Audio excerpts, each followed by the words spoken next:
Srutismritipurananam alayam karunalayam namami bhagavatpadam Shankaram lokashankaram.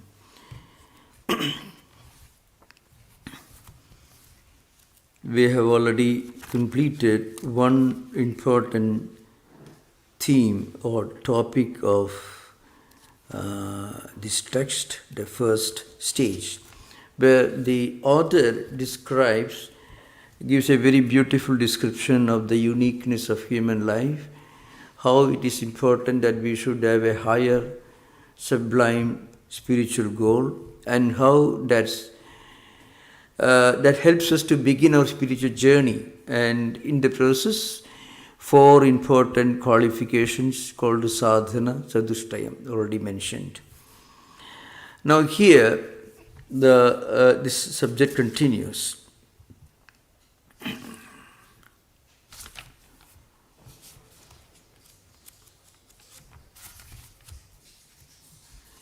The author gives how our spiritual journey begins. The verse in this text is 29th, so I shall try to explain, give the background. You can see this when we decide to begin our spiritual life, or along with other worldly duties and responsibilities, we also begin to focus on some spiritual activity. It could be prayer, meditation. It may be reading some holy book every day on a regular basis. All these are different ways of beginning our spiritual journey.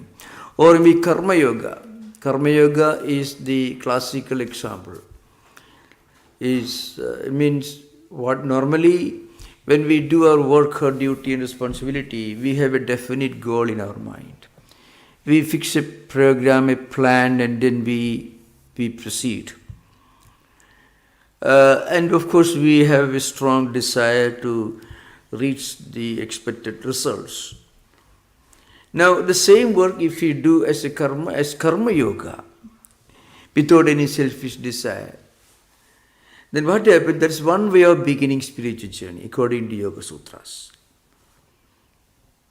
So and then we read scriptures. We read some books, and then we become convinced of the importance of some spiritual practices in our life. This is one stage. Another stage, after getting this intellectual conviction that material pleasures alone are not enough, we need to practice some spiritual discipline. We start thinking, pondering, contemplating on the need for this higher spiritual life. The second stage. The third stage is when we really start learning from a teacher and when we try to clear out doubts. So these 3 stages of spiritual journey are described in this 29th verse.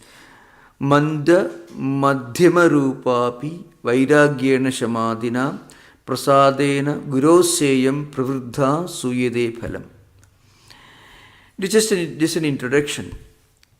That is, there are 3 ways, through 3 levels of spiritual progress, beginning spiritual journey. One is manda, means slow, gradual. That reading some book, and then we develop a great interest in reading a book. Anyone for that, in any spiritual tradition. Along with our regular activities, suddenly we become convinced of the need to set aside some time and effort, energy for learning, reading something more important. Not that it produces any immediate result, worldly result. We know that it's not going to produce any immediate result, worldly result. But we do it for its own sake. That is true in a higher sense when you listen to some higher music, or when you let's say do some painting. There I'm not talking about professional painters who make a livelihood from it, out of it, but rather those who have a aesthetic interest in doing certain things and they enjoy doing it, though they know very well that they are not going to gain anything out of it.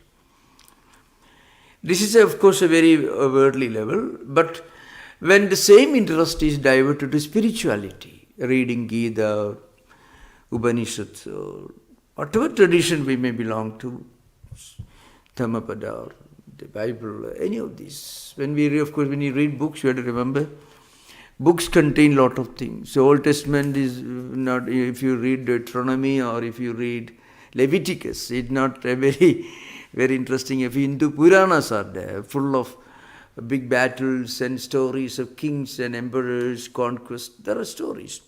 Mahabharata. There are many Puranas, many mythological books in religious traditions. Huge books are there. Stories of kings and emperors and conquest and battles. Here, what is discussed, what is referred to is higher spiritual ideas contained in religious books. It may be Sermon on the Mount is an example in the Bible, or Gita is an example, Dhammapada is an example, or any of the higher teaching of Judaism or Buddhism are all examples. So wherever you read something that gives you a kind of inner joy, spiritual joy, and also gives a conviction, well, I have a good job, I have a lot of money, but that doesn't make me happy. I need something more. A wonderful job, well-paying job, everything. But that doesn't make me completely contented. I need something more than that. If any book, any higher book gives you that conviction, and also along with that a kind of inner serenity, peace, and a sense of compassion, understanding, broad-mindedness, love for other living beings, that is the book referred to here. He called Shastram in Sanskrit. A book mostly in the Vedantic tradition means Upanishads, mostly. Higher books, philosophical books. If you read, if you learn, then you understand that it's the journey of your own spiritual life. You may have heard of the story of the great Western Indologist and philosopher Schopenhauer and others, Max Muller, Paul Deuce and others who just accidentally happened to read the Upanishads, or Emerson happened to read a very incorrect or inaccurate translation of the Gita. That was a new life for him. So any religious tradition, in any religious holy book, and then you get this conviction, intellectual conviction. That is manda, means the moderate, the slow, the early phase of spiritual journey. And then when you continue this pursuit intellectually, that conviction becomes a matter of our emotional system. It becomes part of our thinking, our attitude towards life. That is madhyama, means next, middle. I mean higher than manda, but not the highest, middle. Pravruddha means more intense desire to practice spirituality. This is very important for anyone to actually progress in spiritual life. This can be done along with our everyday activity also. Anyone who has this higher intense spiritual desire, he can look upon his own office work as a spiritual sadhana, spiritual activity. When you do your duty with a sense of sanctity and sacredness, you may be earning salary, maybe looking for results, but still you consider, well, this is your way of serving the Lord, serving humanity. Then it becomes pravruddham. So there are 3 stages of development of the sense of renunciation for worldly pleasures. And what happens is, when they are reinforced by shama means Shama, Dhamma, Uparadi, Tidiksha, Shraddha, Samadhana. We already discussed very elaborately 6 disciplines. Then what happens is mental discipline, sensual discipline of the senses and mind and thoughts and emotions, all this. Then what happens? Then spiritual life becomes more intense. And the next verse is Vairagyam cha mumukshutvam tivram yasyatu vidyate tasminneva arthavandasyu phalavandashyamadeha. It's a very important principle is given here. Without intensifying, without reinforcing a sense of renunciation of worldly enjoyments, and without strengthening our desire for spiritual liberation or spiritual enlightenment, without these two qualities, we won't be able to achieve anything. And there is a warning given here, very strong warning. Vairagyam cha mumukshutvam tivram yasyatu vidyati tasminneva arthavandasyu phalavandashyamadeha. So, the Shama, Dhamma, Uparadi, Tidiksha, Shraddha, Samadhanam. These 6 qualities we already discussed here. You remember that, That is the ability to practice concentration, mental discipline, the ability to focus our energy, our power of concentration in the right direction, this one-sidedness. All these qualities become fruitful, constructive and creative only when we attain this sense of renunciation of worldly desires and this sense of spiritual liberation. You can imagine, give you an example. If you look at some of these scourges of humanity the world is produced, Hitler is an example. Genghis Khan is another example. There were many such people in world history. That tremendous power of concentration, very strong power of determination. And they were fully contented, persistent effort. So Uparadi, Tidiksha means, no complaint, without any disruption of the emotional system. They could focus on continuously doing their work. But the result was total tragedy for humanity. You can imagine the genocides committed by Hitler or Genghis Khan or many such scourges of humanity. So they were not small little human beings. If they were imbeciles, if they were dull, it would be a good blessing for humanity. Think of, suppose Hitler did not have that level of oratory in German language. He could sway masses. People could not question him when he looked at the audience. So he could sway entire masses in his direction. Genghis Khan is one of the greatest military tacticians and strategicians the world has produced. Genghis Khan. Even now his books. Hannibal, of course, was a great hero, no doubt, the Second Punic War. So there were many great men, great in not spiritual, in a spiritual sense, but in other areas, power of concentration, ability to work, determination, efficiency, all great qualities. But they did not have renunciation of worldly things. They were not Buddhas, opposite of Buddhas. Buddha also had all these qualities. Buddha had a strong determination. Otherwise, he would not have walked all the way from Lumbini to Bodhgaya, 200 miles. Shankaracharya had a terrible concentration and determination. A 6-boy saint, the champion of Vedanta who walked longer distance to reach his guru and start the spiritual campaign, Vivekachudamani, Christ, an example. Another example. They had strong will, but their strong will, their efficiency, their focus, their ability to do great things were spiritually enriched by a higher spiritual goal. That is, That is why Vairagya Mumukshutvam. Vairagya means a sense of renunciation of worldly things. And a Mumukshutva means a strong, intense desire for spiritual enlightenment. So these two great spiritual goals guided their actions and their life. So that's why historically you can very easily understand this. Many of the greatest villains of the world were endowed with tremendous power of concentration, extreme focus. You find in the Hindu Puranas, you read many of the demons, Ravana, not a small fellow, a terrible fellow with terrible power of concentration, efficiency. Not he was a great scholar, but was a villain.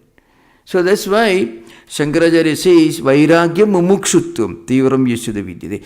Those who have got this strong Tivram Mumukshutvam and Tivram Vairagya, strong, intense renunciation for worldly things. In other words, a strong spiritual orientation.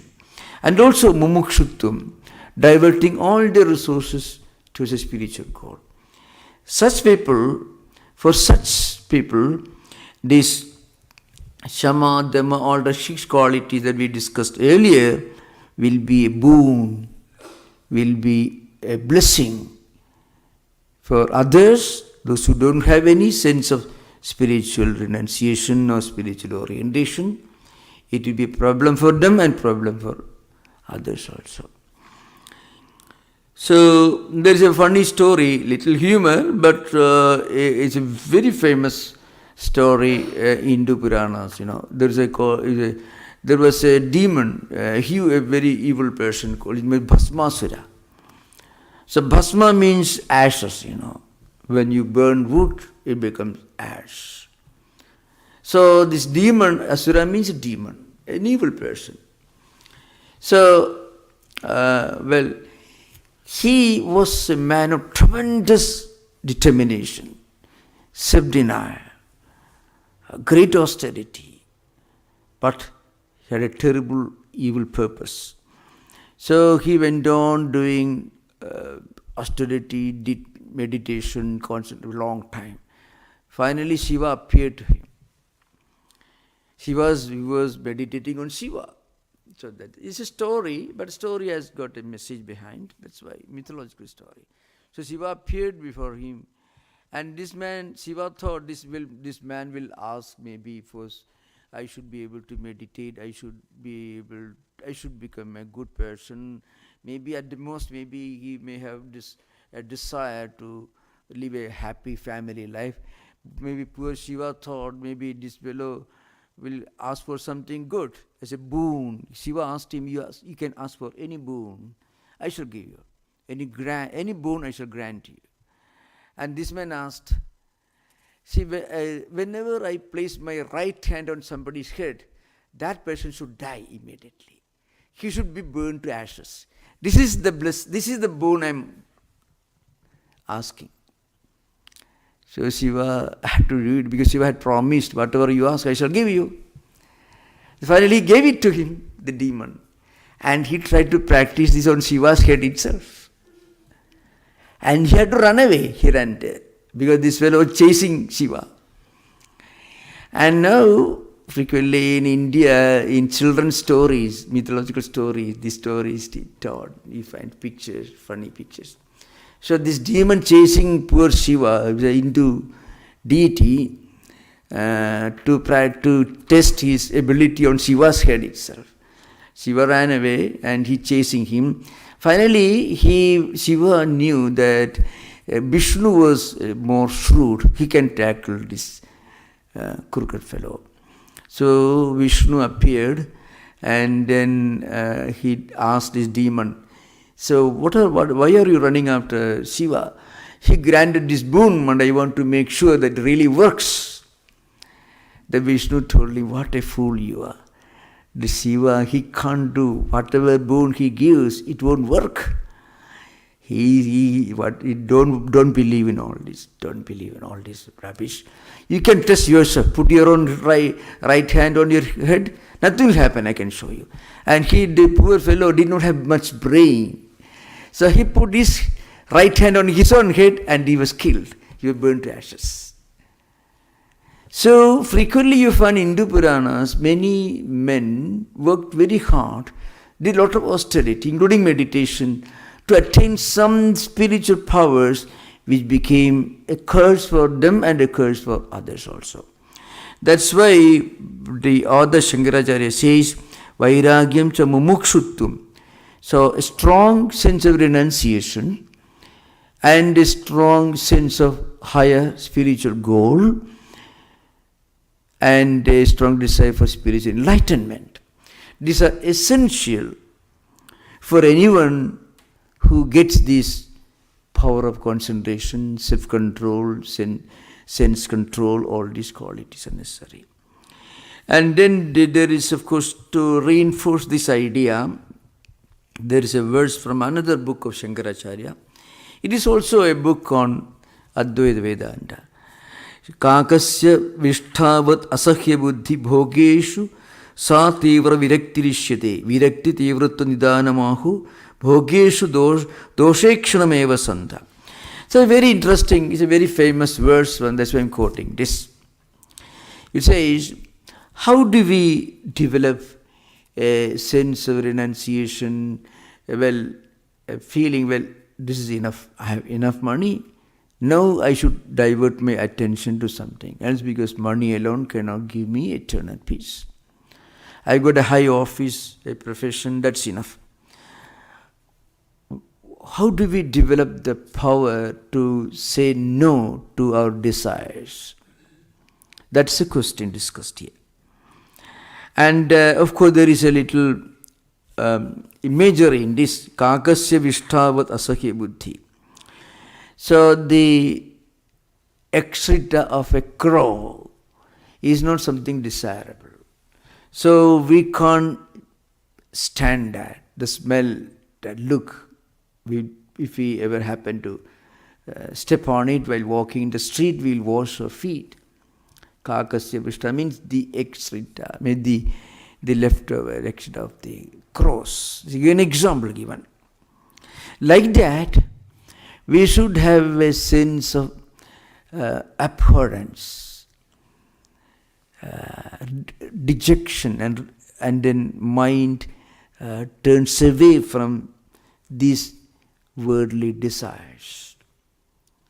It doesn't mean that you should run away from the reality of worldly obligations and duties.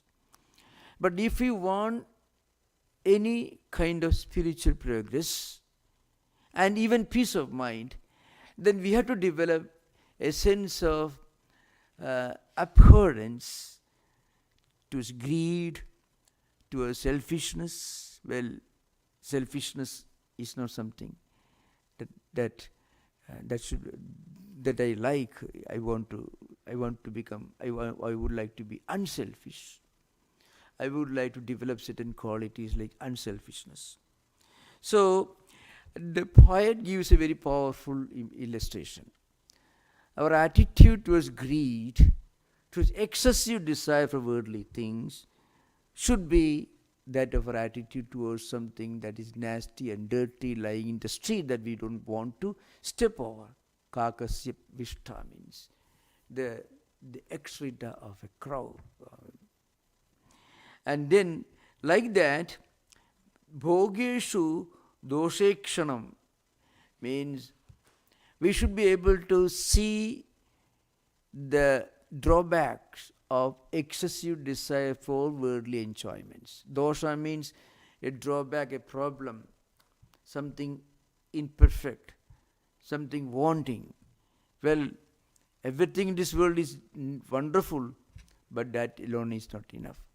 So if you really want a little peace of mind, maybe a little bit of an attitude of abhorrence, dejection towards worldly things is a must. Without that, no one can make any progress. In a way, you can find all the great men or great women who have made any great contribution to human civilization. Great scientists, painters, musicians, You find most of them could always lift their awareness level above the bodily needs. If they are always concentrating on eating better food, having more health, having a better car, bigger house, or maybe better job, they won't be able to become great scientists, great musicians, great painters, great creative artists. Because all these activities, not just spiritual life, but to give an example, any creative achievement in science, in art, in music, in literature, in any area of in writings, you have to lift your consciousness above the bodily level, above the basic utilitarian needs and demands. Otherwise, we won't be able to focus on anything higher. Not only in spiritual life, even in material life, to become a great artist, a great musician, great poet, one should be able to lift his or her awareness level, consciousness level, beyond and above body consciousness. So that's why bhogeshu doshekshanam means seeing the defect of excessive enjoyments, realizing that worldly enjoyments and pleasures have some serious problems attached to them. They exhaust our energy, they take away our life, and they bring misery. Because every time when we try to achieve something worldly, it can bring disappointment. And then the 31st word is Etayor mandada yatra viraktatta mumukshayohu maro salilavattatra samadane bhanamatrada. Here also these two qualities are referred to, mumukshuttam vairagyam.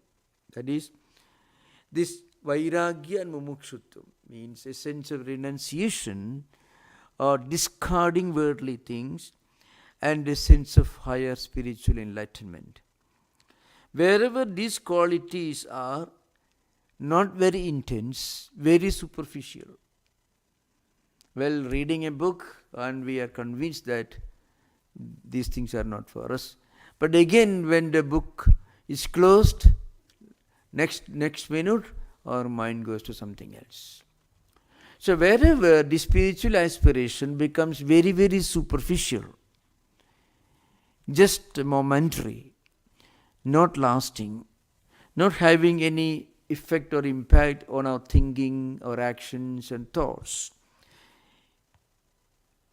because the sense of renunciation of worldly things, or discarding or detachment towards worldly things, and desire for spiritual enlightenment, they are superficial. So example is given, Marau Salilavat, a sign of a desert, tropical desert, in the Saudi Arabian desert, There if you put little water, 1 liter water you pour in the desert, under the burning sun, what happens, It won't stay there. It's a matter of seconds, it disappears. So, for lasting effect, we should read scriptures, then we should contemplate and think over them. The important point is you have to get this intellectual conviction. Then that intellectual conviction should be brought down to our emotional level. Then it becomes part of our common sense. Very often, people know a lot of things. Higher philosophy, they read Marcus Aurelius, they read the Bible, they read Socrates, all the great things they read. But then, they are only intellectual convictions. Even intellectual convictions, to become convictions, they should go beyond the words. We have to contemplate and think over what we read and understand intellectually.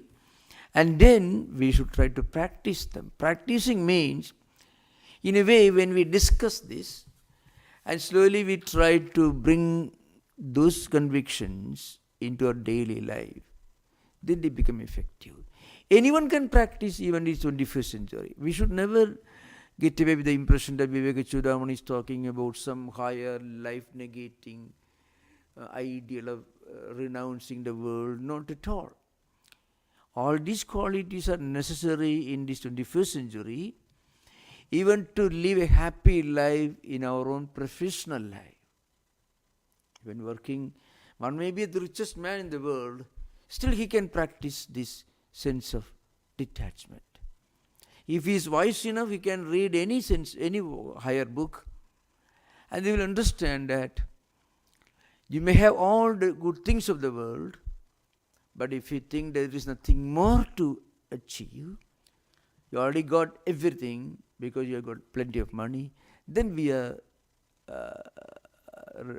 heading for intellectual, spiritual disaster. So the sense of understanding the impermanence or incompleteness or the inherent drawback of worldly achievements, that is the first quality. And then that becomes part of our spiritual common sense.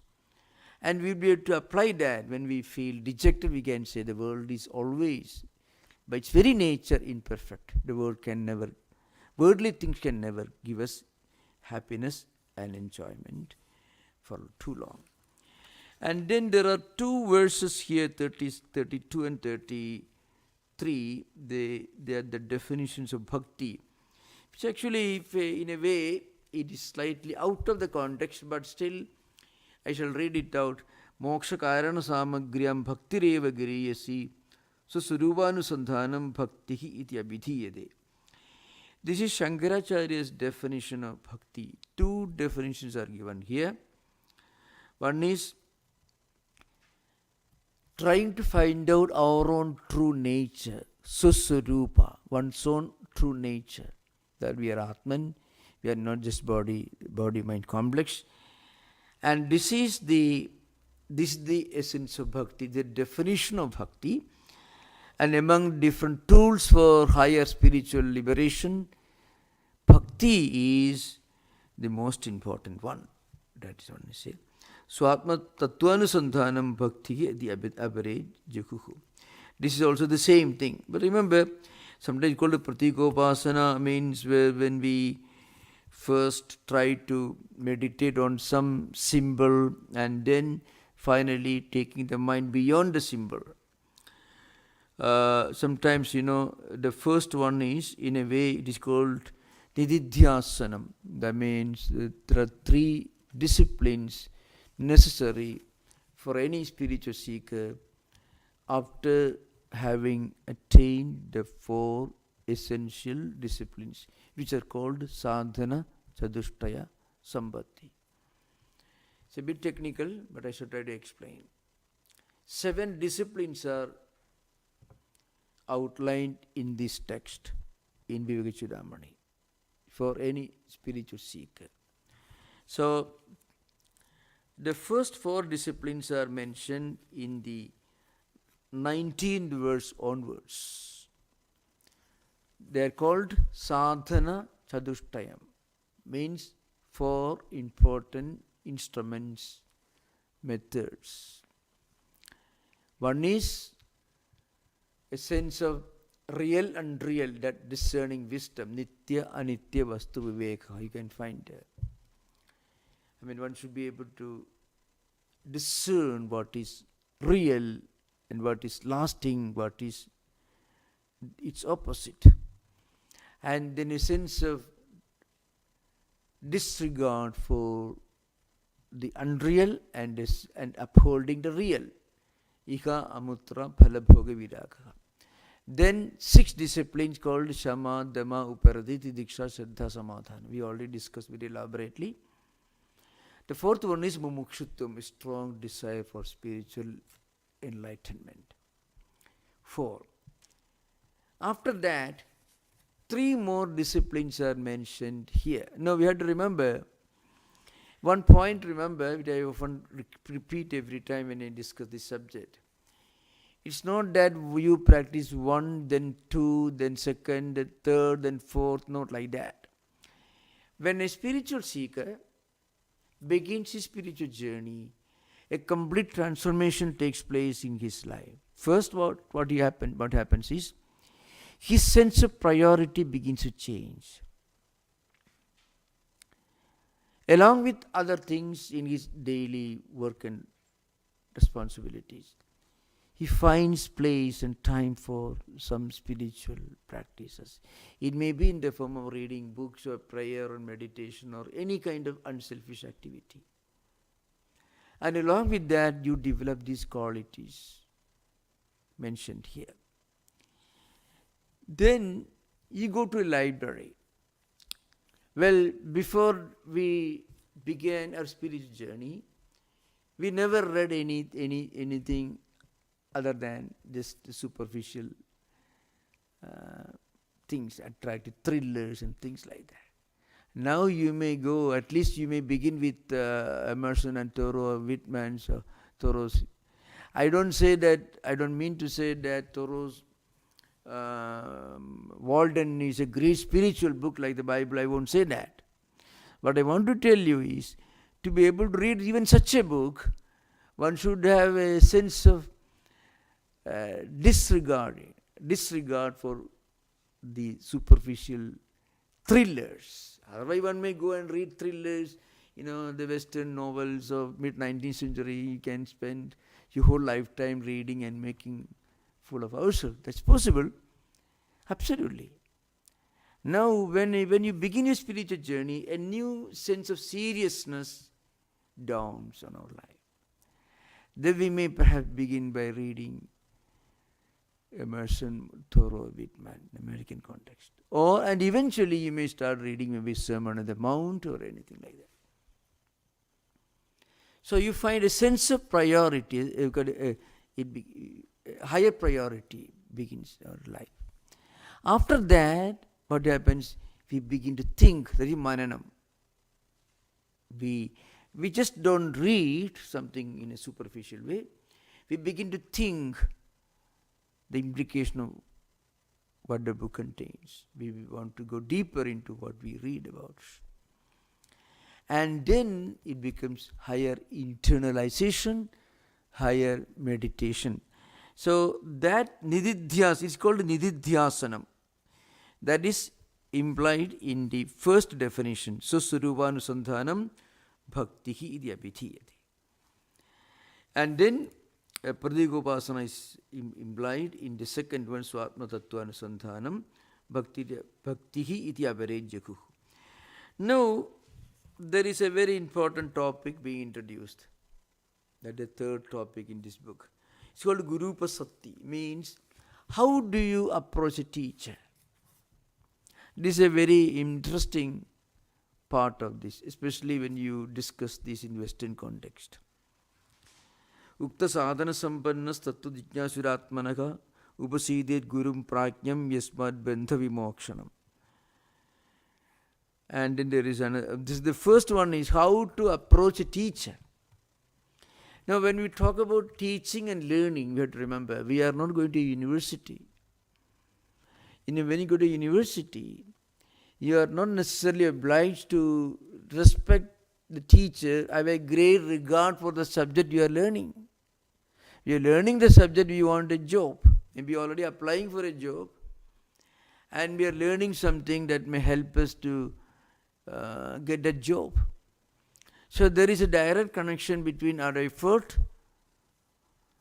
our study, the tuition fees we pay, and the salary the teacher receives, and the job that you are going to get. And so there is this, the cycle is complete. It comes back to us. Whatever we pay to the university, the tuition fees, and the salary given to the teacher, or efforts involved, in the money you pay for staying in the apartment, all that comes back to you when you get a job. So the cycle is complete. But here it's totally different. So if you want to get an idea of this kind of approaching the teacher, How do you approach the teacher? How do you go to the teacher? Guru Upasati. Upasati means going near, being in close proximity. So to learn. So in ancient times, education was free. And the students didn't pay any fees. And the teachers never asked for any remuneration. The kings mostly, they used to take care of the needs of the Vedic school in the forest hermitage. And students could be, one student may be a poor man from a village, another student may be an emperor, maybe the son of an emperor. So students belong to different companies. In fact, the author of Gita, the teacher of Gita, Lord Krishna, he was a student and he had a classmate. His name was Sudama. And after several years, Krishna became a great king and emperor, and Sudama continued his humble life in his village with his poor wife and children. Didn't have enough to feed the children with, living in his humble cottage. So one day his wife asked him, why don't you go and approach your classmate, Lord Krishna? You are the emperor of Dwaraka, a great empire. Then Sudama, no, I can't do that. He was my classmate, my friend. We are always friends. He may be an emperor now, but I can't go and approach him for anything. Finally, the wife persuaded him, and he went there.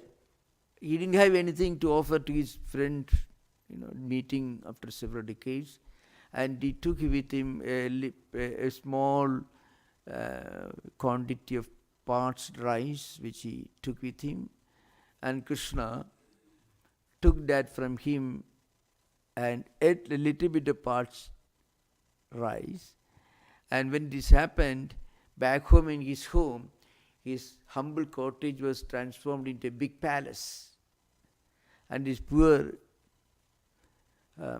wife became a rich woman, and his famished children became healthy.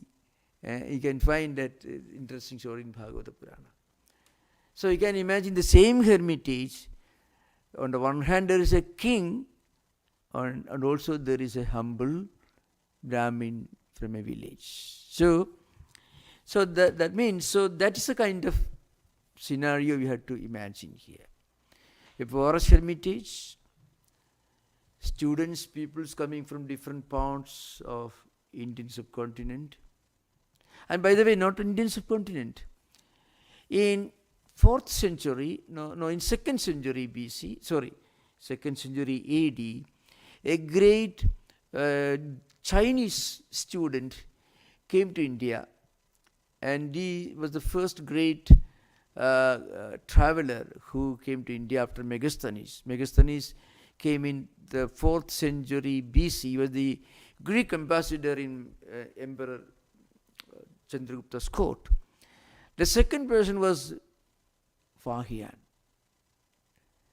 And in the 6th century, another more famous Chinese student came. His name was Huan Sang, and he studied in Nalanda University, the great Buddhist university, which recently the present government revived. There were ruins of the ancient university which were destroyed by the Muslim invaders, which recently the government of India tried to rebuild it. So Nalanda University. So you can imagine these great travelers coming from across the border, across the Himalayas, coming to learn. And they didn't bring anything. They only brought a strong desire to learn. And then a few more qualifications are mentioned here. Humility, a sense of sanctity, sacredness. Not only reverence for the teacher, but a greater reverence for the subject they were learning. So when these qualities can combine, maybe in 21st century also, education can be a great spiritual practice. It's just a matter of attitude. Of course, anyway, that's a subject that not be within our scope right now. But what it means to say, the fundamental human values of spirituality do have a play even in modern times. So, Ukta Sadhana Sampannaha Tattva Jijnasuratmanaha. So, all this quality we mentioned earlier, you should have a strong sense of reverence for the teacher, a sense of reverence for the subject, and there's a spiritual purpose. Such a person should approach a teacher, Upasided Gurum Prajnam Yasmad Bandhavi Mokshanam. And that's how he should approach a teacher. There are a few qualifications of an ideal teacher mentioned in the next verse. I shall just begin, then we can have interaction. Srotriyo avrujino akamakado yo brahmavittamaha brahmani uparatasyandu nirindhana iva analaha ahedugadaya sindur bandhuranamatam sadam. Who should be the teacher? The teacher should be a man of total renunciation. He should not demand anything in return for what he teaches. The moment he demands, he ceases to be a teacher. Of course, he demands, perhaps there be some rules that students should be humble, they should lead very disciplined life, and then they should participate in some kind of service activity in the Vedic hermitage.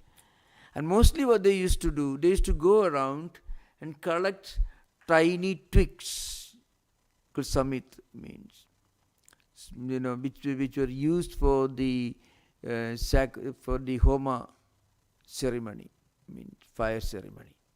That's all they have to bring, nothing else. That's only once a day when they give something. And of course, when they left the hermitage, they had to give something to the Guru, called Guru Dakshina, not money. It is a vow that the student who study from the school, he should teach the subject to the deserving person. He should also preserve his respect and reverence for the subject, Shraddha, all these qualities.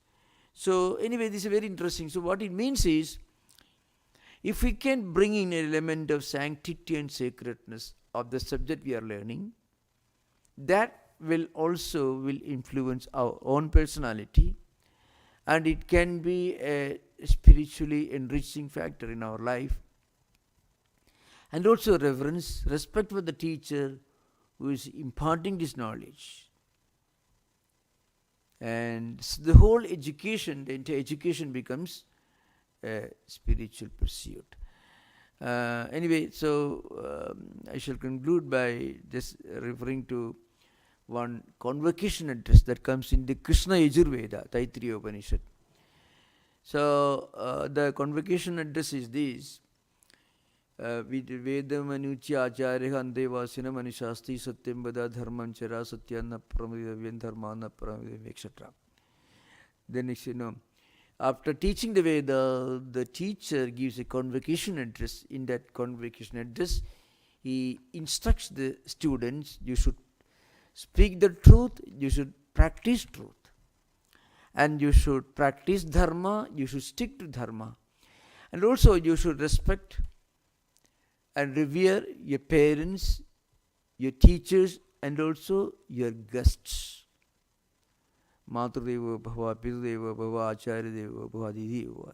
So all instruction you can find. So this is the lasting instruction, the last instruction given to students. So anyway, now we'll have an interaction. You are most welcome with questions. Thank you.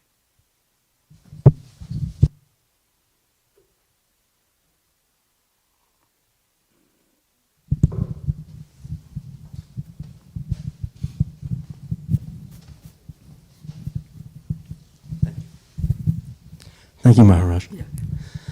Do you have any recommendations for those students or their parents who find themselves in educational milieu that lacks some of the qualities of the teachers that you described. I mean, obviously it's not all going to be bleak, but the idea of the teacher, that is Shankaracharya describes, the mere glance is like a cooling rain on the countenance of the student.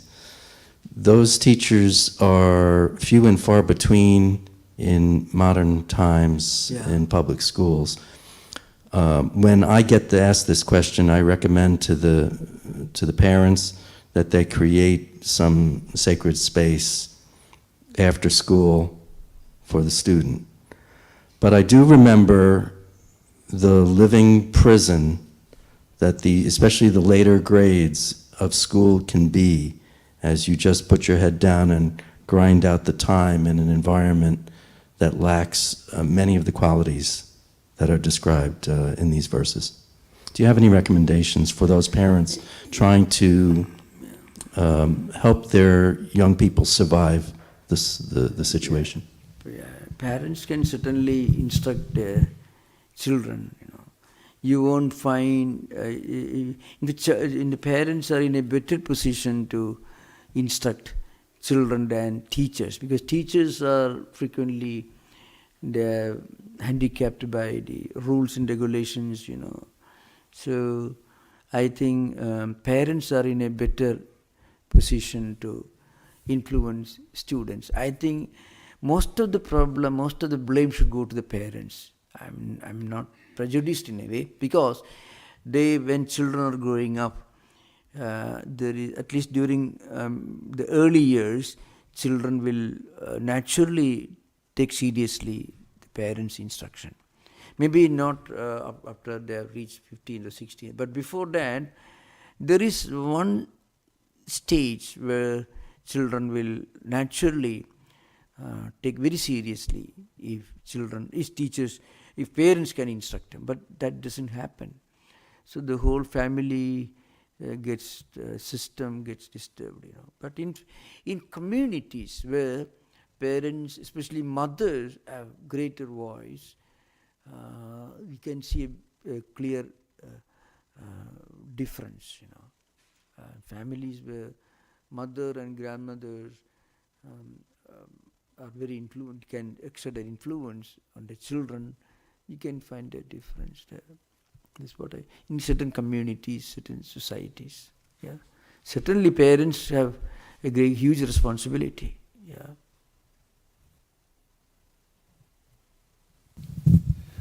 Swamiji, what are your reflections on the inner guru, the inner teacher, and the universal guru, or the universal teacher? And this is coming from the Sri Aurobindo perspective. And as we go through the decades and the generations, we're being guided by the choices that we make or the choices we don't make. And in my personal life, I've always felt that the universal guru is a guiding force if you can tune into it. And it's a larger teacher than the inner guru. So there's a linkage between the inner spirituality, the inner compass, you might say, a spiritual compass. So do you have any thoughts about what Sri Aurobindo speaks about the... I'm coming to that. So there are two types of lineages in Indian tradition. One, it's almost like a freeway, a royal highway, where you have clear signboards. You can find out how long you have to drive, where you have reached. Very clear, easy to drive. You are sure to reach the destination if you take that particular royal highway. Then there are so many by-lanes and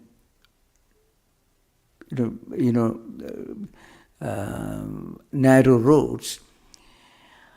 Aurobindo, Ramana Maharshi, and a few others belong to this category. So there is no proof to show that Aurobindo had a regular teacher as such. So Ramana Maharshi also belongs to this category. So this idea of inner guru, as you mentioned, you can find in their teachings. That is true. But then they cannot create a hierarchy. They cannot create a lineage. So on the other hand, you find in Vedantic tradition, there is this remembrance of a lineage, which almost like an unbroken succession of teachers, students and their students. So those who belong to this lineage, they preserve a tradition. Everyone cannot become an Aravinda or a Ramana Maharshi.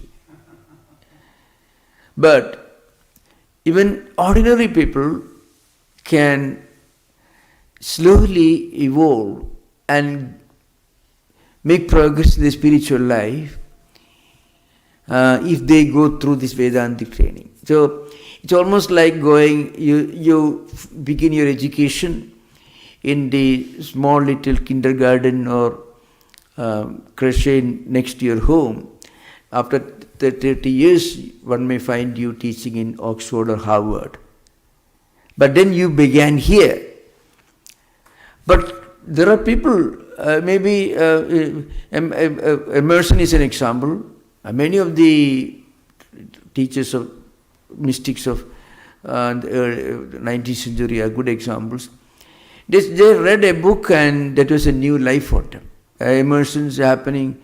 He happened to read a copy of the Bhagavad Gita, which was sent to him by the British socio-critical Carlyle, who wrote the History of French Revolution and all. That's how Emerson happened to procure a copy of the Bhagavad Gita, which is the beginning of his spiritual journey in Vedanta. He writing Brahma, the short poem, it's almost a verbatim translation of some of the verses in the second chapter of the Gita. So you can find such people who have a natural instinct for spiritual life, higher ideas. They can begin their spiritual journey anytime, anywhere. But everyone cannot do that. So Shankaracharya is here placing before you how a roadmap where you can begin your journey in the kindergarten. If you work well, do well, get a good grade in kindergarten, you go to primary school, eventually you will be teaching in the university. So this is an important point. So you find in India these two levels of spiritual teachers.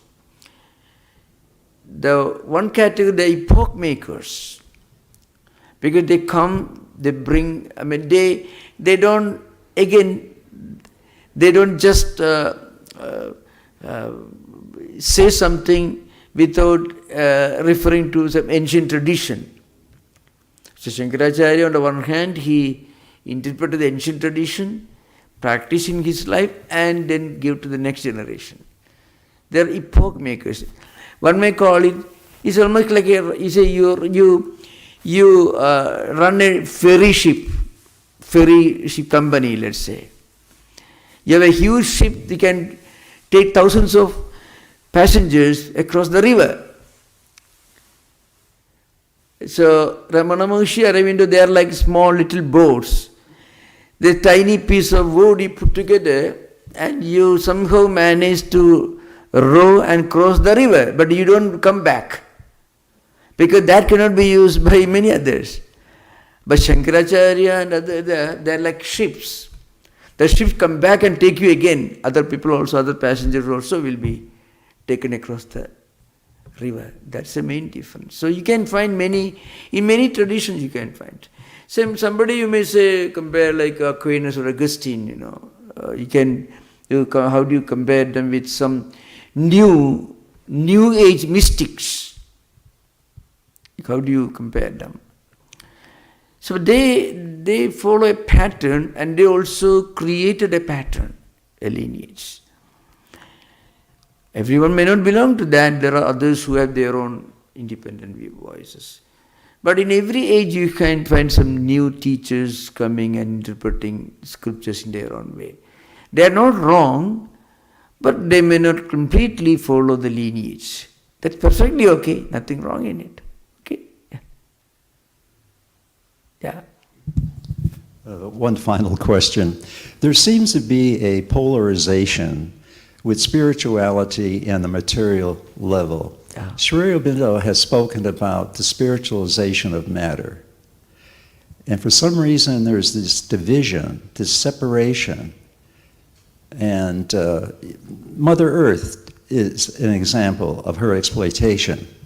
Rather than a spiritual or a sacred addressing Mother Nature, it's exploitation. And we see this today and maybe years to come. I mean, this is our home, the earth. This is a place where we're cultivating our spiritual awareness. Yeah. But these forces on the material level seem to be destroying the spiritual in some sense. Yeah. And the spiritual is trying to enlighten the material. Yeah. So where are we in time and space? So, even in the typical Hindu tradition which believes in cyclicism, there's like a wave comes and goes. In some ages, materialism will dominate.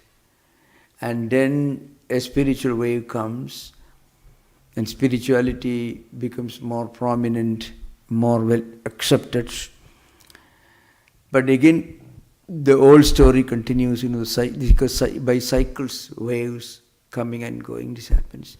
In different ages, sometimes spirituality becomes a strong creative force. To give an example, in the mid-19th century, if you read the newspapers of those times, in the east coast of the United States, many of the newspapers were talking about some healing methods, some new faith systems.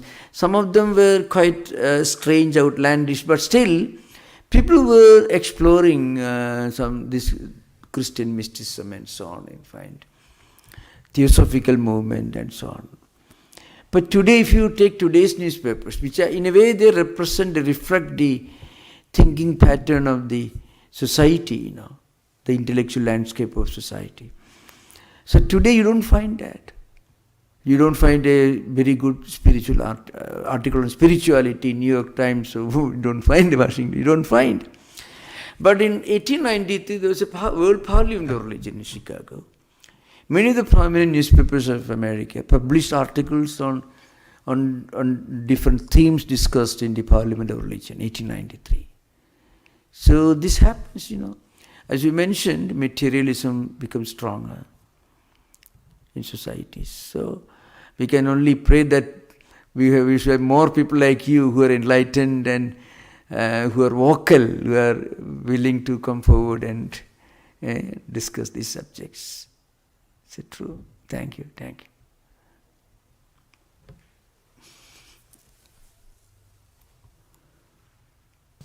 Namaskaram, Swamiji. I have a quick question about, you mentioned something about spiritual progress. I'm wondering, how do you know if you're making progress spiritually, and what does it actually mean to make spiritual progress? Yeah. Because in the material world, it's very easy to measure progress. Yeah. How do you measure progress in spirituality? Yeah, that's true. Interestingly, this Vivekachudamani, it is a marvelous text, Shankaracharya's books, He doesn't come and ask you go to that temple, you pray to that God, and you do this, and then He never says that. He just talks about the spiritual journey of human mind. And so, towards the end of this text, this question is addressed. How do we feel that we are making spiritual progress? The first important indication is that we feel a kind of inner sanctity and sacredness, a kind of inner fulfillment. Secondly, that experience is a blessing to all around you. So this is something very important. These two things are very important. One may be very happy, but everyone is in trouble because of your happiness. There are many religious traditions, many religious people today, because of their pursuit of happiness, everyone is in trouble. So, on the one hand, one should have this sense of inner serenity, peace and happiness, and then that permeates and that's transmitted to people around. I mean, because of your spirit, your activity, your thoughts and words, nobody suffers. Nobody has any difficulty and problems. So these are two indications of spirituality. Truly, to become a spiritual person means to become a good, and good we can underline good human being. That good is not a superficial sense, in a very profound sense. So that's why Shankaracharya, he never talks about going to that God and pray, because that's terribly dangerous in modern times to go and pray to God. People, most of the problems are created by people who pray to God. Agnostics don't create as many problems as many of the believers. Everybody, everywhere. So the point is, so he's talking about turning our life inward and becoming a better human being. Now you can imagine, he talks about the 6 qualities. Sama, Dhamma, Uparadi, Tidiksha, Siddha, Samadhana. Self-restraint, sense control, compassion for everyone, forbearance, ability to concentrate on higher things, and also not having a sense of retaliation or hostility towards anyone who may be doing harm to you. Now, this is nothing but humanism in verse. So, in all his books you find this point stressed, the universal spiritual humanistic values. So once we really practice this, our own mind will tell you, or we will get the inner an instinctive realization that we kind of inner sanctity, sacredness, serenity and contentment. And that also becomes a blessing to others. That's also very important. Okay, thank you.